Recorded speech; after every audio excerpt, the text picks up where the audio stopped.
Today's reading continues Jacob's journey as he faces sorrow, loss, and legacy. We'll be reading from Genesis 35 to 16 to 37 to 1, where three major events shape his path: the death of Rachel during childbirth, the sin of Reuben, and the passing of Isaac. Alongside pain, we also witness the birth of Benjamin, Jacob's 12th son, and the roots of division beginning to grow among the brothers. This passage is about grief, growth, and generational turning points where God's plan moves forward, even through heartbreak and failure. Let's read together from the King James Version, KJV. Genesis 35 to 16 to 37 to 1, KJV. And they journeyed from Bethel, and there was but a little way to come to Ephrath. And Rachel travailed, and she had hard labor. And it came to pass, when she was in hard labor, that the midwife said unto her, Fear not, thou shalt have this son also. And it came to pass, as her soul was in departing, for she died, that she called his name Benoni, but his father called him Benjamin. And Rachel died, and was buried in the way to Ephrath, which is Bethlehem. And Jacob set a pillar upon her grave. That is the pillar of Rachel's grave unto this day. And Israel journeyed, and spread his tent beyond the tower of Eder. And it came to pass, when Israel dwelt in that land, that Reuben went and lay with Bilhah his father's concubine, and Israel heard it. Now the sons of Jacob were 12. The sons of Leah: Reuben, Jacob's firstborn, and Simeon, and Levi, and Judah, and Issachar, and Zebulun. The sons of Rachel: Joseph, and Benjamin. And the sons of Bilhah, Rachel's handmaid, Dan, and Naphtali. And the sons of Zilpah, Leah's handmaid, Gad, and Asher. These are the sons of Jacob, which were born to him in Padanaram. And Jacob came unto Isaac his father, unto Mamre, unto the city of Arba, which is Hebron, where Abraham and Isaac sojourned. And the days of Isaac were 180 years. And Isaac gave up the ghost, and died, and was gathered unto his people, being old and full of days. And his sons Esau and Jacob buried him. Now these are the generations of Esau, who is Edom. Esau took his wives of the daughters of Canaan: Adah the daughter of Elon the Hittite, and Aholibamah the daughter of Anah the daughter of Zibeon the Hivite, and Bashemath Ishmael's daughter, sister of Nebajoth. And Adah bare to Esau Eliphaz, and Bashemath bare Reuel, and Aholibamah bare Jush, and Jalam, and Korah. These are the sons of Esau, which were born unto him in the land of Canaan. And Esau took his wives, and his sons, and his daughters, and all the persons of his house, and his cattle, and all his beasts, and all his substance, which he had got in the land of Canaan, and went into the country from the face of his brother Jacob. For their riches were more than that they might dwell together, and the land wherein they were strangers could not bear them because of their cattle. Thus dwelt Esau in Mount Seir. Esau is Edom. And these are the generations of Esau, the father of the Edomites in Mount Seir. These are the names of Esau's sons: Eliphaz the son of Adah, the wife of Esau; Reuel the son of Bashemath, the wife of Esau. And the sons of Eliphaz were Teman, Omar, Zepho, and Gatam, and Kenaz. And Timnah was concubine to Eliphaz Esau's son, and she bare to Eliphaz Amalek. These were the sons of Adah Esau's wife. And these are the sons of Reuel: Nahath, and Zerah, Shammah, and Mizah. These were the sons of Bashemath Esau's wife. And these were the sons of Aholibamah, the daughter of Anah, the daughter of Zibeon, Esau's wife. And she bare to Esau Jus, and Jalam, and Korah. These were dukes of the sons of Esau, the sons of Eliphaz, the firstborn son of Esau: Duke Teman, Duke Omar, Duke Zepho, Duke Kenaz. Duke Korah, Duke Gadam, and Duke Amalek. These are the dukes that came of Eliphaz in the land of Edom. These were the sons of Ada. And these are the sons of Reuel, Esau's son. Duke Nahath, Duke Zerah, Duke Shammah, Duke Mizah. These are the dukes that came of Reuel in the land of Edom. These are the sons of Bashemath, Esau's wife. And these are the sons of Aholibamah, Esau's wife. Duke Jush, Duke Jalam, Duke Korah. These were the dukes that came of Aholibamah, the daughter of Anah, Esau's wife. These are the sons of Esau, who is Edom, and these are their dukes. These are the sons of Seir the Horite, who inhabited the land: Lotan, and Shobal, and Zibeon, and Anah, and Dissan, and Ezer, and Dishan. These are the dukes of the Horites, the children of Seir, and the children of Lotan were Hori and Hemam. And Lotan's sister was Timnah. And the children of Shobal were these: Alvan, and Manahath, and Ebal, Shepho, and Onam. And these are the children of Zibeon, both Asia and Anah. This was that Anah that found the mules in the wilderness, as he fed the asses of Zibeon his father. And the children of Anah were these: Dissan, and Aholibamah, the daughter of Anah. And these are the children of Dissan: Hemdan, and Eshban, and Ithran, and Sharon. The children of Ezer are these: Bilhan, and Zavan, and Achan. The children of Dishan are these: Uz, and Aran. These are the dukes that came of the Horites: Duke Lotan, Duke Shobal, Duke Zibeon, Duke Anah, Duke Dissan, Duke Ezer, Duke Dishan. These are the dukes that came of Hori, among their dukes in the land. And these are the kings that reigned in the land of Edom, before there reigned any king over the children of Israel. And Bela, the son of Beer, reigned in Edom, and the name of his city was Dinhabah. And Bela died, and Jobab the son of Zerah of Bozrah reigned in his stead. And Jobab died, and Husham of the land of Temani reigned in his stead. And Husham died, and Hadad the son of Bedad, who smote Midian in the field of Moab, reigned in his stead, and the name of his city was Avith. And Hadad died, and Samlah of Masrekah reigned in his stead. And Samlah died, and Saul of Rehoboth by the river reigned in his stead. And Saul died, and Baalhanan the son of Akbor reigned in his stead. And Baalhanan the son of Akbor died, and Hadar reigned in his stead. And the name of his city was Pau, and his wife's name was Mehetabel, the daughter of Matred, the daughter of Mezahab.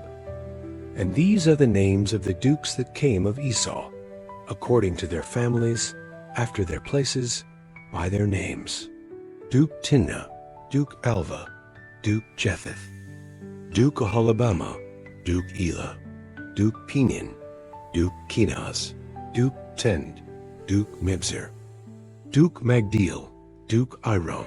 These be the dukes of Edom, according to their habitations in the land of their possession. He is Esau the father of the Edomites. And Jacob dwelt in the land wherein his father was a stranger, in the land of Canaan. This passage takes us through deep valleys of grief, moral failure, legacy, and division, but it also marks an important turning point in the biblical story.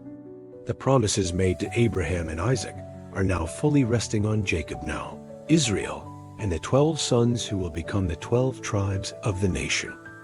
Let's explore Genesis 35 to 16 to 37 to 1 in depth. 1. Rachel's death and Benjamin's birth. Genesis 35 to 16:20. As they journey toward Ephrath Bethlehem, Rachel goes into hard labor. Her delivery is fatal. With her dying breath, she names her son Benoni, meaning son of my sorrow. But Jacob calls him Benjamin, son of the right hand. Spiritual insight. Jacob refuses to let this child be defined by grief. Even in sorrow, he chooses a name of strength and blessing. Life application. In your most painful moments, you still have the power to speak life. What you name in grief can shape your future. Let God redefine your sorrow. 2. Reuben's sin. Genesis 35 to 21 to 22. Right after Rachel's burial, a disturbing event occurs.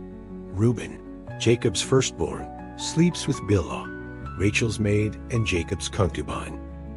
Jacob hears of it, but says nothing. The fallout comes later when Reuben loses his birthright. Spiritual insight. Reuben's act is more than personal sin. It's a grab for power, trying to assert dominance in the family line. Life application. Unguarded pride and desire can cost you greatly. Even if judgment is delayed, nothing escapes God's notice. 3. The 12 sons are counted. Genesis 35 to 22 to 26. This moment officially lists the 12 sons of Jacob, now all born. The family of Israel is complete. Each name represents a tribe, and together they will form a nation. Spiritual insight. Despite conflict, betrayal, and grief, God's plan moves forward. The 12 sons are here. Life application. Your story might feel chaotic, but God is still bringing order and purpose through it all. 4. The death of Isaac. Genesis 35 to 27 to 29. Jacob visits his aging father, Isaac, in Hebron. Soon after, Isaac dies at 180 years old. Esau and Jacob, who once wore, bury their father together. Spiritual insight. This quiet reunion at a funeral shows the healing God brought between the two brothers. Life application. Time doesn't always heal, but God can. Relationships once broken can be redeemed even at the end. 5. The generations of Esau. Genesis 36.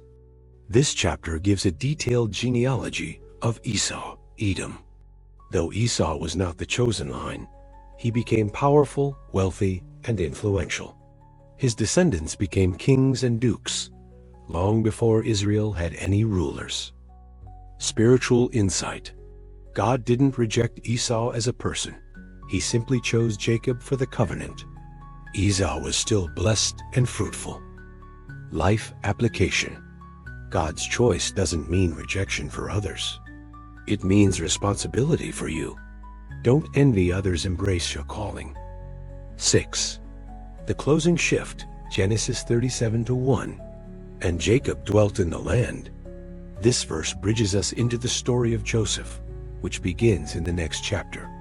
It signals a transition from the patriarchs to the next generation, and a shift in the biblical narrative. Spiritual insight. A new chapter is beginning, not just in Jacob's life, but in the entire story of redemption. Key lessons. You can rename sorrow into strength. No sin is hidden, but even hidden wounds can be healed. God's promises continue despite grief and failure. Your legacy isn't about perfection, it's about obedience. Peace with others can still come, even after years of division. God's timeline doesn't always look fair, but it's always right. This passage teaches us that life and loss often walk together, but through it all, God is building something eternal. Even when it hurts, even when it's hard, He's still faithful. Thank you for walking with us through this tender and pivotal moment in Scripture. We've seen sorrow through Rachel's death, disappointment in Reuben's failure, and reflection at Isaac's passing. Yet in all of it, God's hand never stopped moving. The 12 sons are now named, the next generation is in place, and the covenant continues to unfold step by step. If this message spoke to your heart, we warmly invite you to subscribe to our YouTube channel for more deep Bible studies, heartfelt prayers, and encouraging messages to help strengthen your walk with the Lord. And don't forget to hit the notification bell so you never miss a new teaching. If you're in a season of grief, change, or transition, we would love to pray for you.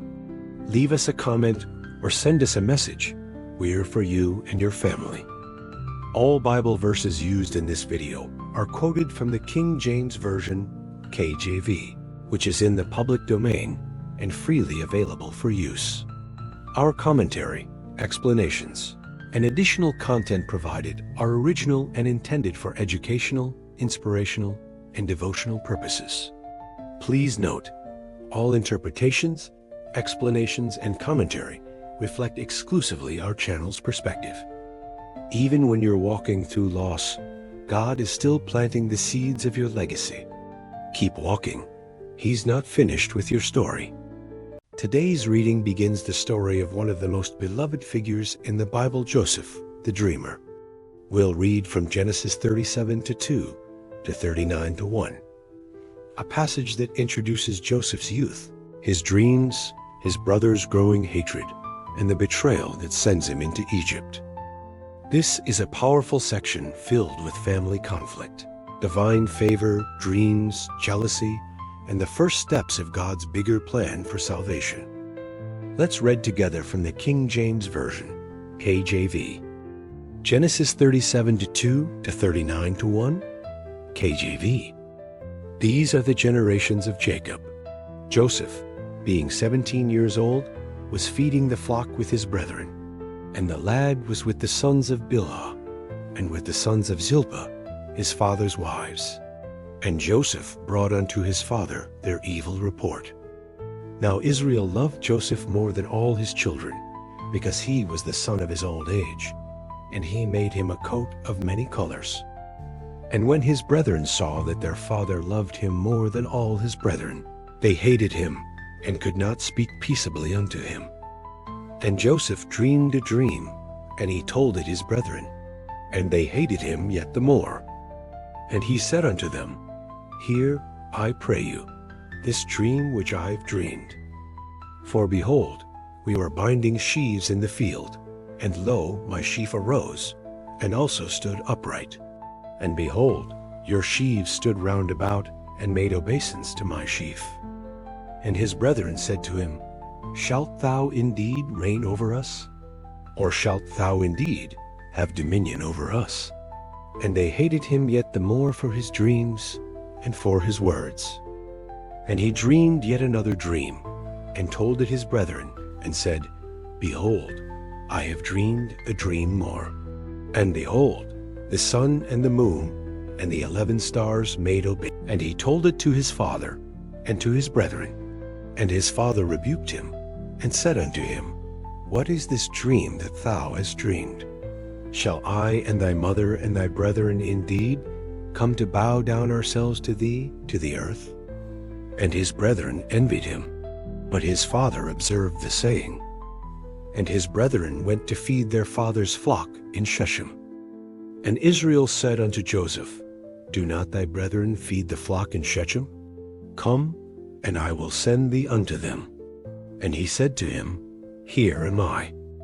And he said to him, Go, I pray thee, see whether it be well with thy brethren, and well with the flocks, and bring me word again.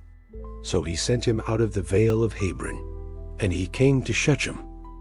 And a certain man found him, and behold, he was wandering in the field.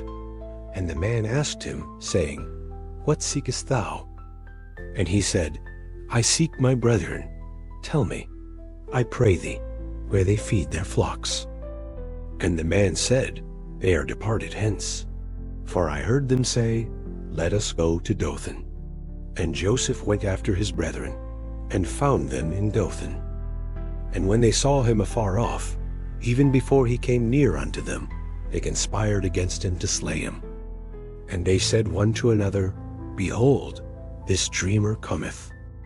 Come now therefore, and let us slay him, and cast him into some pit, and we will say, Some evil beast hath devoured him, and we shall see what will become of his dreams. And Reuben heard it, and he delivered him out of their hands, and said, Let us not kill him. And Reuben said unto them, Shed no blood, but cast him into this pit that is in the wilderness, and lay no hand upon him, that he might rid him out of their hands, to deliver him to his father again. And it came to pass, when Joseph was come unto his brethren, that they stripped Joseph out of his coat of many colors that was on him. And they took him and cast him into a pit, and the pit was empty, there was no water in it. And they sat down to eat bread, and they lifted up their eyes and looked, and behold, a company of Ishmaelites came from Gilead with their camels bearing spicery and balm and myrrh, going to carry it down to Egypt. And Judah said unto his brethren, What profit is it if we slay our brother and conceal his blood? Come and let us sell him to the Ishmaelites, and let not our hand be upon him. For he is our brother and our flesh. And his brethren were content. Then there passed by Midianites merchantmen, and they drew and lifted up Joseph out of the pit, and sold Joseph to the Ishmaelites for 20 pieces of silver. And they brought Joseph into Egypt. And Reuben returned unto the pit. And behold, Joseph was not in the pit, and he rent his clothes. And he returned unto his brethren, and said, The child is not. And I, whither shall I go? And they took Joseph's coat, and killed a kid of the goats, and dipped the coat in the blood. And they sent the coat of many colors, and they brought it to their father, and said, This have we found. Know now whether it be thy son's coat or no. And he knew it, and said, It is my son's coat. An evil beast hath devoured him. Joseph is without doubt rent in pieces. And Jacob rent his clothes, and put sackcloth upon his loins, and mourned for his son many days. And all his sons and all his daughters rose up to comfort him. But he refused to be comforted. And he said, For I will go down into the grave unto my son mourning. Thus his father wept for him. And the Midianites sold him into Egypt unto Potiphar, an officer of Pharaoh's, and captain of the guard. This part of Genesis introduces us to Joseph, a young man full of promise and purpose.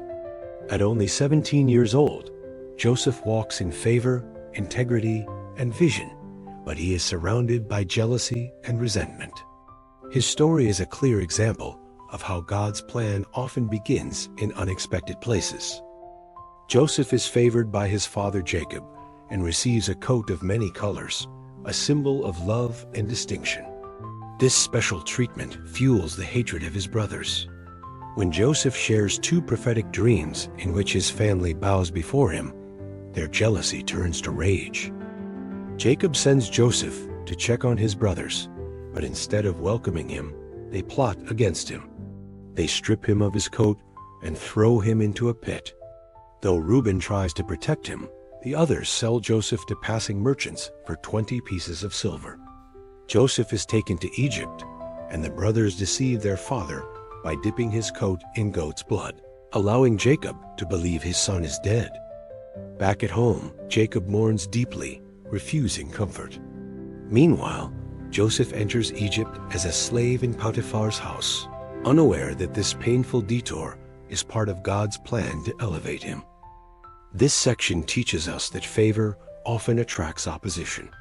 Sharing a God-given dream may not always be received well, especially by those closest to you. But even betrayal cannot stop the purpose of God. When you are stripped of what people see, your true calling remains. God is not finished when you are in the pit. He is only getting started. Thank you for joining us as we begin this powerful journey through the life of Joseph. Today, we've seen a young man full of promise, clothed in favor, but torn from his home and thrown into the unknown. His brothers took his coat, but they couldn't take his calling. The road ahead won't be easy, but God is already in Egypt, waiting to fulfill every word he spoke. If this message inspired you, we warmly invite you to subscribe to our YouTube channel for more deep Bible studies, heartfelt prayers, and encouraging videos that help you grow in faith and understanding. Make sure to turn on notifications so you never miss the next step in this amazing story. And if you're holding on to a dream that feels impossible, or if you're in a pit-like season and need strength to keep going, please leave us a comment or message us. we would be honored to pray for you and your family. All Bible verses used in this video are quoted from the King James Version, KJV, which is in the public domain and freely available for use. Our commentary, explanations, and additional content provided are original and intended for educational, inspirational, and devotional purposes. Please note, all interpretations, explanations, and commentary reflect exclusively our channel's perspective. Your dream might feel distant, but God is still moving, even in the silence, even in the pit. Keep trusting. The story is far from over. Today's reading takes us into the next phase of Jacob's journey, where settling down brings both peace and pain.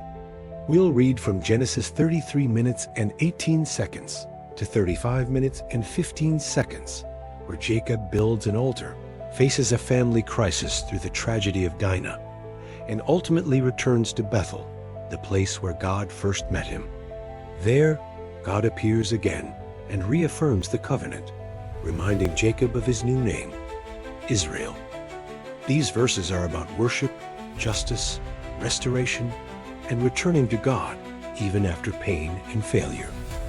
Let's read together from the King James Version, KJV. Genesis 33 minutes and 18 seconds to 35 minutes and 15 seconds, IJV. And Jacob came to Shalem, a city of Shechem, which is in the land of Canaan, when he came from Paddan Aram, and pitched his tent before the city. And he bought a parcel of a field where he had spread his tent at the hand of the children of Hamor, Shechem's father, for 100 pieces of money. And he erected there an altar, and called it Elalo Israel. And Dinah, the daughter of Leah, which she bare unto Jacob, went out to see the daughters of the land. And when Shechem the son of Hamor the Hivite, prince of the country, saw her, he took her, and lay with her, and defiled her. And his soul clave unto Dinah, the daughter of Jacob, and he loved the damsel, and spake kindly unto the damsel. And Shechem spake unto his father Hamor, saying, Get me this damsel to wife. And Jacob heard that he had defiled Dinah his daughter. Now his sons were with his cattle in the field. And Jacob held his peace until they were come. And Hamor the father of Shechem went out unto Jacob to commune with him.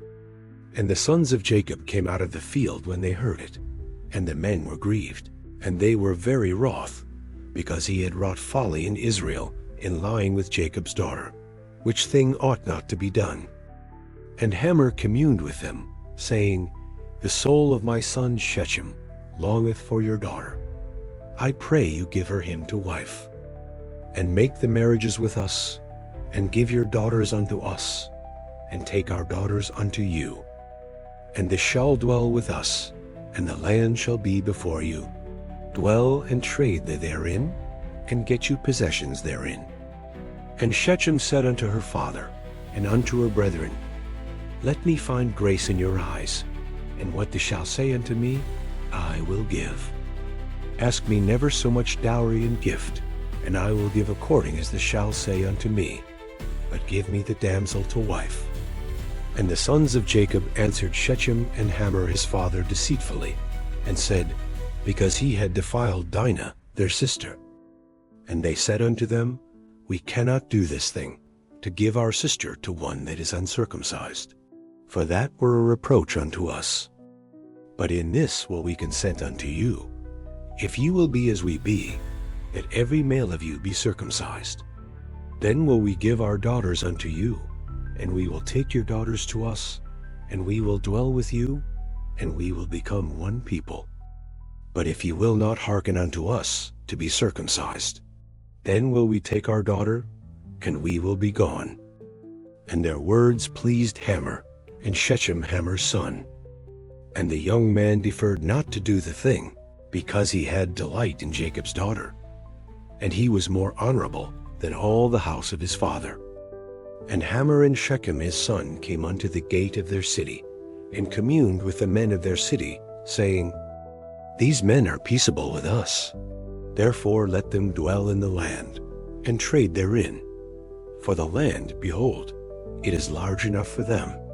Let us take their daughters to us for wives, and let us give them. Only herein will the men consent unto us for to dwell with us, to be one people, if every male among us be circumcised, as they are circumcised. Shall not their cattle and their substance and every beast of theirs be ours? Only let us consent unto them, and they will dwell with us. And unto Hamor and unto Shechem his son hearkened all that went out of the gate of his city. And every male was circumcised, all that went out of the gate of his city. And it came to pass on the third day, when they were sore, that two of the sons of Jacob, Simeon and Levi, Dinah's brethren, took each man his sword, and came upon the city boldly, and slew all the males. And they slew Hamor and Shechem his son with the edge of the sword, and took Dinah out of Shechem's house, and went out. The sons of Jacob came upon the slain, and spoiled the city, because they had defiled their sister. They took their sheep, and their oxen, and their asses, and that which was in the city, and that which was in the field, and all their wealth, and all their little ones, and their wives took they captive, and spoiled even all that was in the house. And Jacob said to Simeon and Levi, They have troubled me to make me to stink among the inhabitants of the land, among the Canaanites and the Perizzites. And I being few in number, they shall gather themselves together against me, and slay me. And I shall be destroyed, I and my house. And they said, Should he deal with our sister as with an harlot? And God said unto Jacob, Arise, go up to Bethel, and dwell there, and make there an altar unto God, that appeared unto thee when thou fleddest from the face of Esau thy brother. Then Jacob said unto his household, and to all that were with him, Put away the strange gods that are among you, and be clean, and change your garments. And let us arise, and go up to Bethel, and I will make there an altar unto God, who answered me in the day of my distress, and was with me in the way. And they gave unto Jacob all the strange gods which were in their hand, and all their earrings which were in their ears. And Jacob hid them under the oak which was by Shechem. And they journeyed, and the terror of God was upon the cities that were round about them, and they did not pursue after the sons of Jacob. So Jacob came to Luz, which is in the land of Canaan, that is Bethel, he and all the people that were with him. And he built there an altar, and called the place El-Bethel, because their God appeared unto him when he fled from the face of his brother. But Deborah Rebekah's nurse died, and she was buried beneath Bethel under an oak, and the name of it was called Allon-Bachuth. And God appeared unto Jacob again when he came out of Paddan Aram, and blessed him. And God said unto him, Thy name is Jacob. Thy name shall not be called any more Jacob, but Israel shall be thy name. And he called his name Israel. And God said unto him, I am God Almighty. Be fruitful and multiply. A nation and a company of nations shall be of thee, and kings shall come out of thy loins. And the land which I gave Abraham and Isaac, to thee I will give it, and to thy seed after thee will I. And God went up from him in the place where he talked with him. Let's explore Genesis 33 to 80 to 35 minutes and 15 seconds in full depth, breaking down its meaning and messages layer by layer. 1. Jacob settles and builds an altar. Genesis 33 to 18:20. Jacob returns from his long journey and settles near Shechem. He buys land and builds an altar, naming it El Elohe Israel, which means God, the God of Israel. Spiritual insight. For the first time, Jacob calls God his God, not just the God of Abraham or Isaac. He is owning his faith. Life application. There comes a moment when your faith must become personal.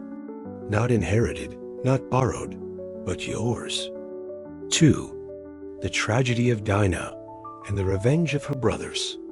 Genesis 34 to 1 to 31. Dinah, Jacob's daughter by Leah, goes out to visit the women of the land. She is violated by Shechem, the local prince. He claims to love her and wants to marry her, but the damage is done. Jacob remains silent at first, waiting for his sons. When they hear, Simeon and Levi respond with fury. Shechem and his father offer marriage and propose to unite their peoples with Jacob's family. Jacob's sons deceive them, requiring every male to be circumcised. On the third day, while the men are in pain, Simeon and Levi attack and kill every male in the city. They take Dinah back and plunder everything. Jacob is horrified, not because of the justice, but because of the reputation and danger it brings. He fears retaliation. Spiritual insight. This is one of the darkest events in Jacob's family. There is no clear hero only, a reminder that violence begets violence, and revenge brings consequences. Life application. Injustice hurts deeply, and anger is natural, but unchecked anger leads to sin. God's justice is perfect. Ours is not. 3. God calls Jacob back to Bethel. Genesis 35, 1-5. After this chaos, God speaks, "Go up to Bethel and build an altar." It's a call to return to the place where God first met Jacob in his time of fear and running. Jacob responds by purifying his household. He tells them to give up all foreign gods, to wash and change clothes, an act of spiritual renewal. They bury the idols under a tree, a powerful symbol of leaving behind old ways. As they travel, the fear of God falls on nearby cities, and no one dares attack them. Spiritual insight. Jacob doesn't fix the past by force, he responds in obedience. And God provides protection, even without Jacob asking. Life application. After failure or pain, God doesn't abandon you. He calls you back to where you first found Him. That's where healing begins. 4. Jacob builds an altar at Bethel. Genesis 35, 6-8. Jacob arrives in Bethel and builds an altar, calling the place El Bethel, the God of the house of God. Worship becomes central again. Jacob is returning to the heart of his calling, not just physically, but spiritually. Deborah, Rebekah's nurse, dies here, a note that marks transition. The old generation is fading. The promise is now Jacob's to carry. 5. God appears again and reaffirms the covenant. Genesis 35, 9-15. God appears once more and repeats the name change. Your name is no longer Jacob, but Israel. He reaffirms the same covenant he made to Abraham and Isaac. Be fruitful and multiply. Nations and kings will come from you. The land is yours and your descendants. Jacob sets up a pillar, pours a drink offering, and anoints it with oil. This is sacred territory. Spiritual insight. God reminds Jacob of who he really is, not a deceiver, but a man with purpose. The reaffirmation comes after pain, not perfection. Life application. Sometimes we forget our identity in God after trauma, but He never forgets. He repeats the promise, even when we fail. Key lessons. God wants your faith to be personal and public. Even in tragedy, He offers a way back to Himself. Unchecked anger, even with cause, can lead to great destruction. Obedience after failure opens the door for healing and protection. God doesn't replace His promises, He reaffirms them. You are not who your past says you are. You are who God says you are, chosen, renamed, and restored. This passage shows us that God's promises are stronger than our chaos. Even after heartbreak, deception, and fear, He calls us to return to worship, to remember, and to walk forward again with Him. Thank you for joining us in this powerful and emotional part of Jacob's story. We've witnessed both heartbreak and holiness, the tragedy of Dinah, the anger of her brothers, and the consequences that followed. Yet, even in the aftermath, God's voice breaks through. calling Jacob back to Bethel, to remembrance, to worship, and to the promise. And there, in that sacred place, God reaffirms what he already declared. You are no longer Jacob, you are Israel. This moment reminds us that no matter how broken the journey has been, God is still writing your story. If this message spoke to you, we invite you to subscribe to our YouTube channel for more deep Bible studies, weekly prayer videos, and uplifting spiritual content that brings you closer to the heart of God. And don't forget to turn on notifications so you never miss a word of encouragement. If you're going through a season of chaos or pain and you need prayer, leave us a comment or send us a message. We would be honored to pray for you and your family. All Bible verses used in this video are quoted from the King James Version KJV, which is in the public domain and freely available for use. Our commentary, explanations, and additional content provided are original and intended for educational, inspirational, and devotional purposes. Please note, all interpretations, explanations, and commentary reflect exclusively our channel's perspective. You can always return to Bethel, to the God who met you there the first time and who's still waiting to meet you again.